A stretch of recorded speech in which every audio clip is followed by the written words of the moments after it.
Welcome, brave souls, to Creepy Corner Stories. Tonight, we're venturing deep into the shadowy woods, where the campfire's glow is your only sanctuary. Out here, the whispers of the forest tell tales of those who never made it back to the safety of the morning light. Tales of vanished hikers, ghostly campers, and things that go bump in the wilderness. So grab your flashlight, huddle close to the fire, and prepare yourself, because out here, the only thing scarier than the dark is what might be lurking in it. Let's begin, shall we? Story: The Vanishing Footsteps. It was supposed to be a relaxing weekend. Jake, his girlfriend Emma, and their two best friends, Sarah and Mike, had planned a camping trip in the deep woods of Colorado.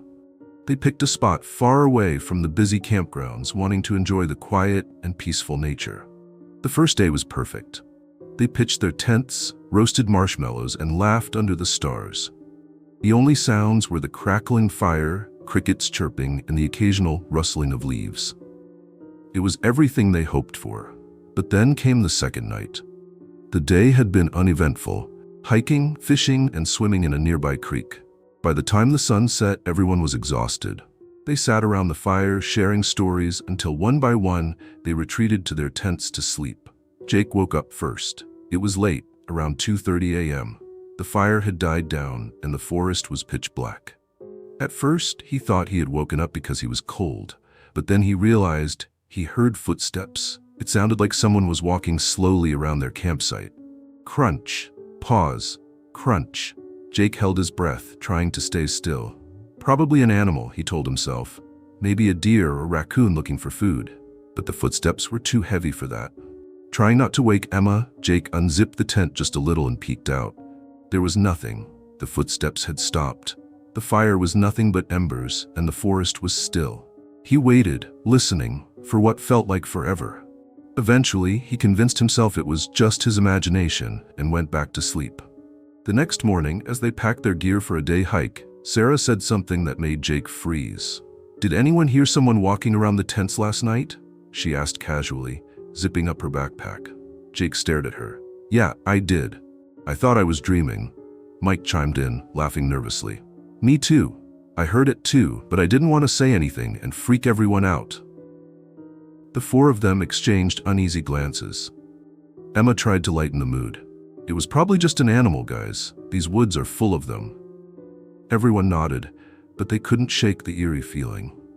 That night, the group stayed up later than usual, all of them a little on edge. The fire was bigger this time, casting long, flickering shadows on the trees. They tried to relax, telling jokes and playing cards, but the mood wasn't the same. At around midnight, they decided to call it a night. Jake made sure the fire was completely out before crawling into his tent. This time, he struggled to fall asleep. Every noise outside seemed louder, closer, and then it happened again. Footsteps. Slow, deliberate, crunch, crunch. Jake's heart pounded in his chest. He whispered to Emma, who was now wide awake too. "Do you hear that?" She nodded, her face pale in the dim light of their flashlight. "What is it?" "I don't know," Jake whispered back. Suddenly, they heard Sarah scream. Jake and Emma bolted out of their tent, and Mike was already out of his. Sarah was standing by the fire pit, pointing into the woods. "There was someone standing there, right there," she cried, her voice shaking. Jake shone his flashlight in the direction she was pointing, but there was nothing there. "You're sure?" he asked. Sarah nodded frantically. "I saw them. A man, just standing there watching us." They all huddled together, staring into the darkness. No one spoke for a long time. Then Jake broke the silence. "We're leaving. First thing in the morning." Everyone agreed. The rest of the night was tense. No one slept. Every small sound made them jump. When dawn finally came, they quickly packed their gear and headed back to the trailhead. As they walked, Jake glanced back at their campsite one last time, and that's when he saw them. Clear footprints in the dirt, circling their tents. But there was something even stranger. The footprints didn't lead anywhere. No path in, no path out, just a perfect circle around their campsite. Jake didn't say anything to the others. He didn't want to scare them even more, but in his gut, he knew those footsteps weren't from an animal. And they weren't alone in the woods that night. They never went camping again. Story: The Shadow at the Edge of the Camp. It was supposed to be a quick overnight camping trip. Anna, her brother James, and their two friends, Mia and Daniel, decided to camp in a small clearing near a forest lake. It was a beautiful spot, surrounded by tall pines, and the lake reflected the moonlight like a mirror. They arrived in the afternoon, set up their tents, and spent the day swimming and fishing. As the sun dipped below the horizon, they lit a campfire and sat in a circle, talking and laughing. The stars came out, brighter than they had ever seen, and everything felt perfect, until the noises started. At first, it was faint, just the occasional crack of a branch or rustling in the bushes. It wasn't unusual. After all, they were in the woods. Animals moved around at night. But as the hours passed, the noises got louder.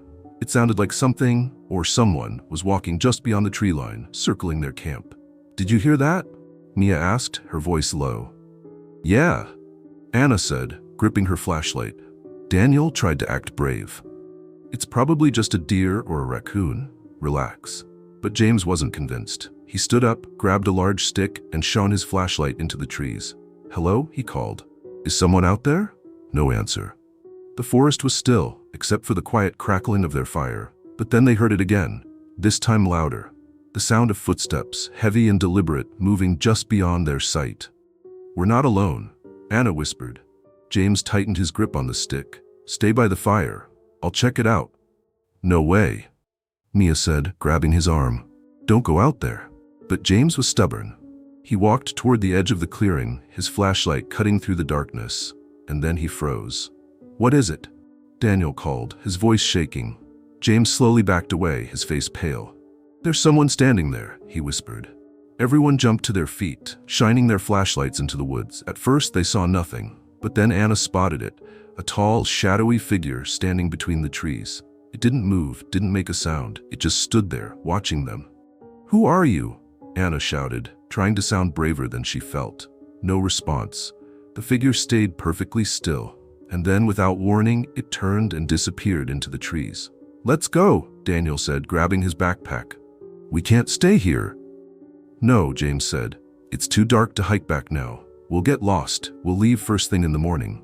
Reluctantly, the others agreed. They stayed close together by the fire, too scared to sleep. The night seemed to drag on forever.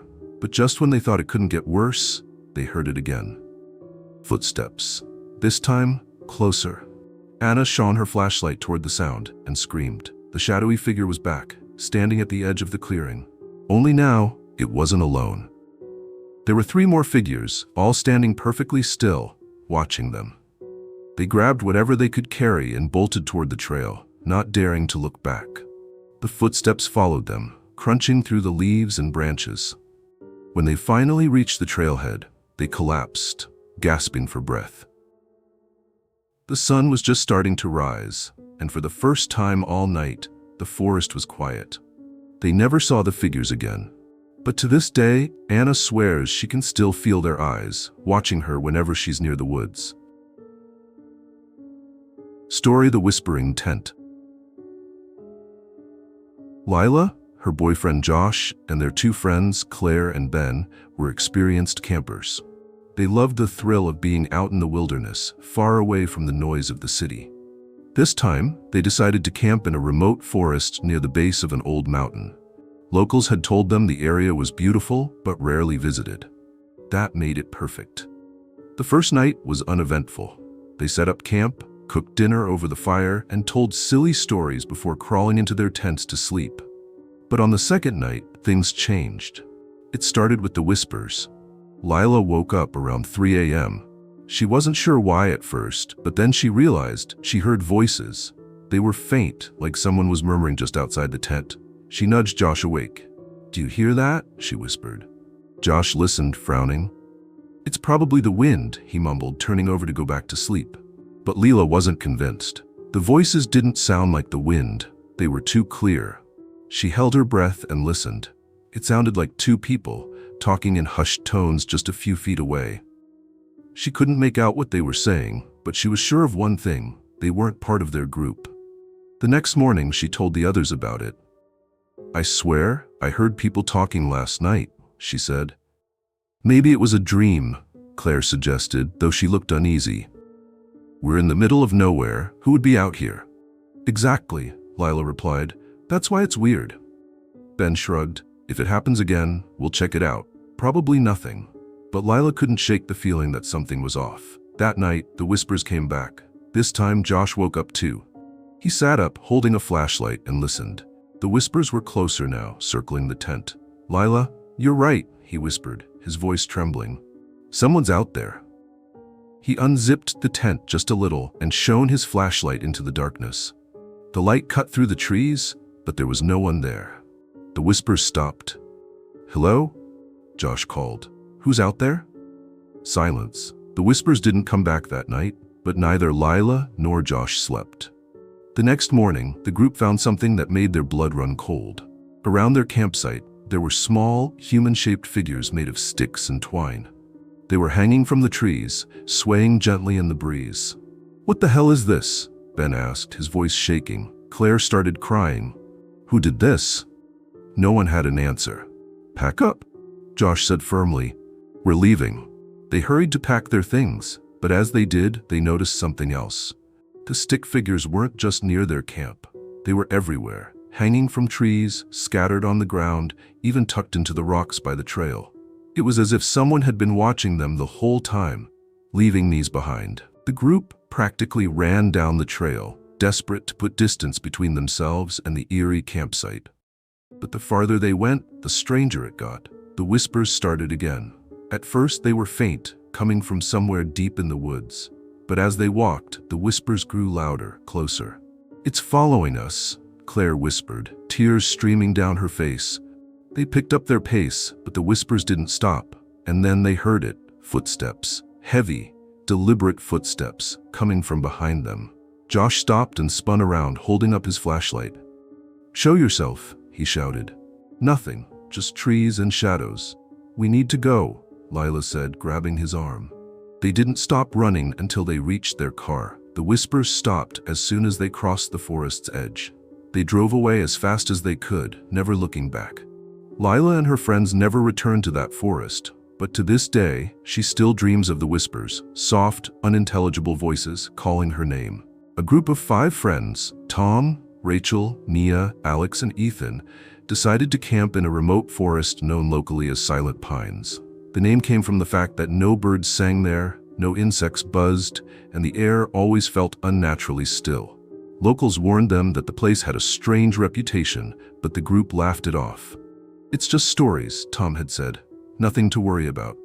The first day went smoothly. They hiked deep into the forest, found a perfect clearing, and set up their tents.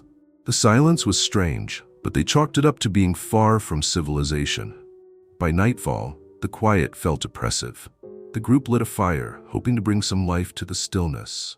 But even their laughter and chatter felt muted, like the forest was swallowing every sound.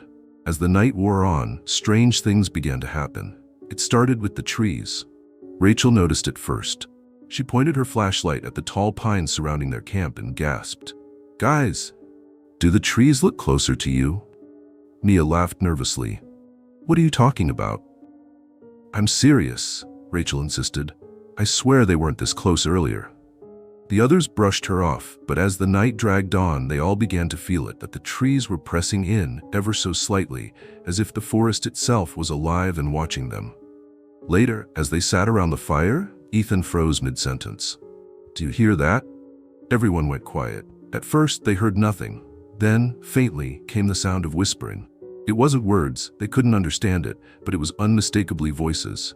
"Who's there?"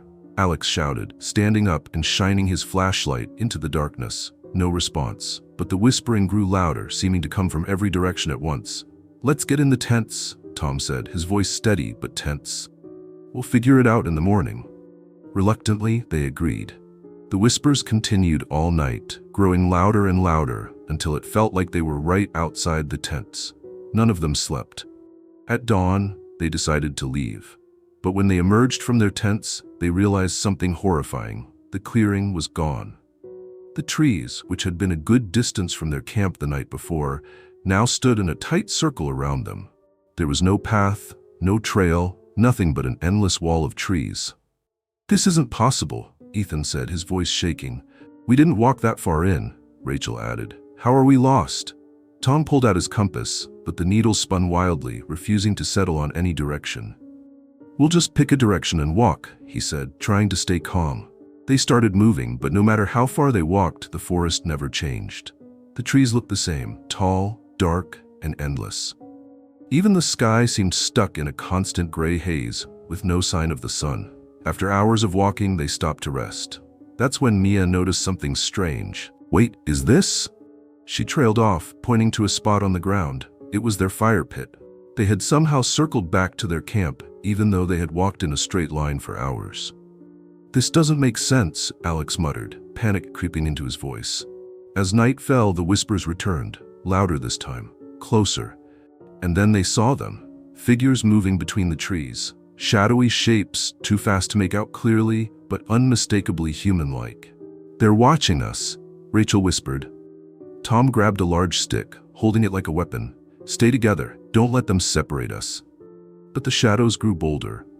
They moved closer, darting between the trees, always just out of reach of the firelight. Suddenly, a blood-curdling scream pierced the air. They turned to see Mia. She was gone. Her flashlight lay on the ground, its beam flickering, but there was no sign of her. "Maya!" Ethan screamed, running toward the trees. "Stop!" Tom shouted, grabbing him. "We'll all get lost." But it was too late. The shadows were closing in, and the whispers were deafening now, like a chorus of voices speaking in a language they couldn't understand. By morning, only Tom and Rachel made it out of the forest. They stumbled onto a road, scratched, bruised, and in shock. When rescuers came, they found no trace of Mia, Ethan, or Alex. But they did find something else. Etched into the trees surrounding the campsite were hundreds of handprints, pressed deep into the bark, as if people had clawed at the trees in desperation. To this day, no one knows what happened in Silent Pines. And Tom and Rachel, they've never gone camping again. Story: The Forest That Never Sleeps. Liam, his girlfriend Kara, and their friends Mason and Ellie decided to spend a long weekend camping in the mountains.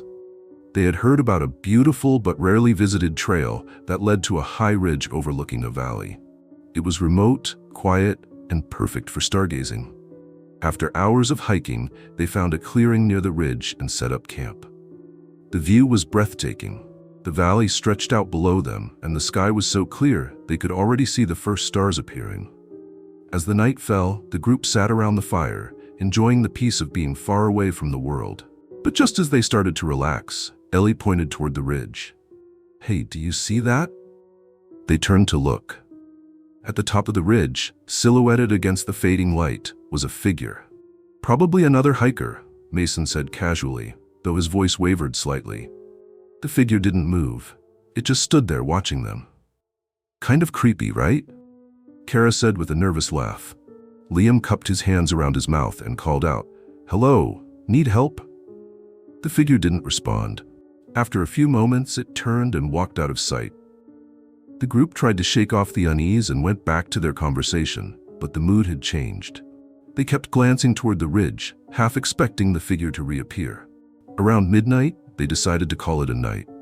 Liam put out the fire, and they all crawled into their tents. But sleep didn't come easily. Liam woke up to the sound of crunching footsteps. At first, he thought it was Mason or Ellie, but as he listened, he realized the sound was coming from multiple directions. Footsteps circled their camp, slow and deliberate. He nudged Kara awake. "Do you hear that?" She nodded, her eyes wide. The footsteps stopped, and for a moment, everything was silent. Then, from somewhere close, a voice whispered, "Leave." Liam froze. "Did you hear that?" "Yes," Kara whispered back, clutching his arm. He unzipped the tent and shone his flashlight outside. The light cut through the darkness, but there was no one there. The next morning, Liam told Mason and Ellie what had happened. "We should leave," Kara said firmly. "Come on," Mason replied. "It's probably just some weirdo trying to scare us." Ellie didn't look convinced, but they decided to stay one more night. That evening, as the sun set, the group noticed something strange. The rocks on the ridge had markings on them, symbols carved deep into the stone. They hadn't seen them the day before. "What do you think they mean?" Ellie asked, tracing one of the symbols with her finger. "Maybe it's some old Native American stuff," Mason suggested. "Or, just graffiti." But the symbols didn't look like anything they had seen before. That night, the footsteps came back. This time, everyone heard them. They huddled together in the center of the camp, flashlights in hand. The footsteps moved closer and closer, circling them. Then, they saw it. Standing just beyond the glow of their flashlights was the figure from the ridge. It was tall and thin, with impossibly long limbs and a face that was just wrong. Its eyes were too large, and its mouth stretched into an unnatural grin. "Run," Liam whispered. The group grabbed their bags and bolted down the trail. The figure didn't chase them, but they could hear the whispers. "Leave, leave, leave." They didn't stop running until they reached the parking lot. When they turned back to look at the trail, the figure was standing at the tree line, watching them. They drove away and never returned to that mountain. Months later, Liam searched online for stories about the ridge. He found a forum where people talked about strange experiences in the area, sightings of a figure, symbols appearing out of nowhere, and the same whispered warning, "Leave." No one knows what watches from the ridge, but one thing is clear: it doesn't want visitors. Story: The Watcher on the Ridge. Emily, her brother Jack, and their best friends Sophie and Ryan decided to camp in an old-growth forest known for its beauty and isolation. The forest had a strange nickname, the Lantern Woods. According to local stories, people would sometimes see an old lantern glowing deep in the trees at night, but no one could ever explain where it came from. "Just a silly legend," Ryan had said when they heard about it. They hiked for hours to find the perfect spot, deep in the forest. Tall, ancient trees loomed overhead, their thick canopies letting only faint streaks of sunlight through. The group set up their tents, cooked dinner, and laughed about the lantern story as the sun dipped below the horizon. By nightfall, the forest was silent, eerily so. Around midnight, as they sat around the campfire, Sophie suddenly froze. "Do you see that?" They all turned to look where she was pointing. Far into the trees, a faint light flickered. It was soft, golden, and swayed gently, just like an old lantern. "Someone else must be camping nearby," Jack said, though he sounded unsure. "No way," Emily replied. "We didn't pass anyone on the trail." Ryan stood up. "Let's check it out. Could be cool, or someone who needs help." Emily grabbed his arm. "Are you serious? It's probably just a reflection or something." But curiosity got the better of them. Leaving the fire burning, they grabbed their flashlights and followed Ryan into the woods. The closer they got, the stranger the light seemed. It didn't stay still, it moved, always just out of reach. It would hover behind a tree or dip behind a bush, flickering like it was inviting them to follow. "I don't like this," Sophie whispered. "It's too deliberate." "Come on," Ryan said, grinning nervously. "It's probably just some camper messing with us." But there were no sounds of footsteps or voices, just the faint rustling of leaves as the lantern drifted deeper into the forest. After what felt like an hour, they realized something terrifying. They were lost. Emily turned in a slow circle, shining her flashlight in every direction. "Where's the camp?" "It should be right behind us," Jack said, his voice shaky, but it wasn't. The forest around them looked unfamiliar, and the lantern was gone. "I told you we shouldn't have followed it," Sophie hissed. "Let's just stay calm," Ryan said, though his hands were trembling. "We'll backtrack. We can find our way." As they turned to leave, the lantern reappeared. This time it was closer. Too close. It hung in the air, swaying gently as if watching them. Then it moved toward them. "Run!" Emily screamed. They bolted through the trees, branches clawing at their arms and legs. The lantern followed, its golden light flickering faster and faster, like it was chasing them. No matter how far they ran, they couldn't escape it. The light seemed to bend around the trees, always staying in their path. Suddenly, Jack tripped and fell, crying out in pain. "Help me!" he yelled, clutching his ankle. Emily and Ryan stopped to help him up, but Sophie froze, staring behind them. "What is it?" Emily asked. Sophie pointed, her face pale. The lantern wasn't just a light anymore. Beneath its glow, a figure emerged, a tall, shadowy form holding the lantern in one bony hand. Its face was obscured by darkness, but its eyes glowed faintly, the same golden hue as the lantern. The figure raised its free hand and pointed at them. A voice, low and hollow, echoed through the trees. "You shouldn't be here." Terrified, they dragged Jack to his feet and kept running. The lantern figure didn't follow, but its voice seemed to echo all around them, whispering the same chilling words, "You shouldn't be here." After what felt like hours, they stumbled back into their camp. But something was wrong. Their fire was out, even though they had left it burning brightly. Their tents were gone. Only the flattened grass remained where they had been set up. And in the middle of the clearing, the lantern stood, flickering softly, with no one holding it. The group didn't waste any time. They grabbed what little they had left and ran back to the trailhead, not stopping until they reached their car. When they got back to town, they told their story to a park ranger. The ranger nodded grimly. "You're not the first ones to see it. People say the lantern's been there for over 100 years. Some say it's the ghost of an old hermit who didn't like visitors in his woods. Others think it's the forest itself, trying to warn people away. Either way, you're lucky you made it out." None of them ever went camping again. And at night, when Emily closes her eyes, she still sees the lantern, swaying in the darkness, and hears the voice, "You shouldn't be here." And there you have it, fellow campers. Chilling tales that remind us why the wilderness is as beautiful as it is mysterious. Next time you're under the stars, surrounded by towering trees and the silence of the forest, remember, not everything in the woods sleeps when the sun sets. Because sometimes, the stories we tell around the campfire are more than just stories. Thanks for joining me on this journey into the eerie unknown. If you enjoyed these tales and want to hear more, don't forget to like, subscribe, and hit the notification bell. I'll see you next time in the shadows.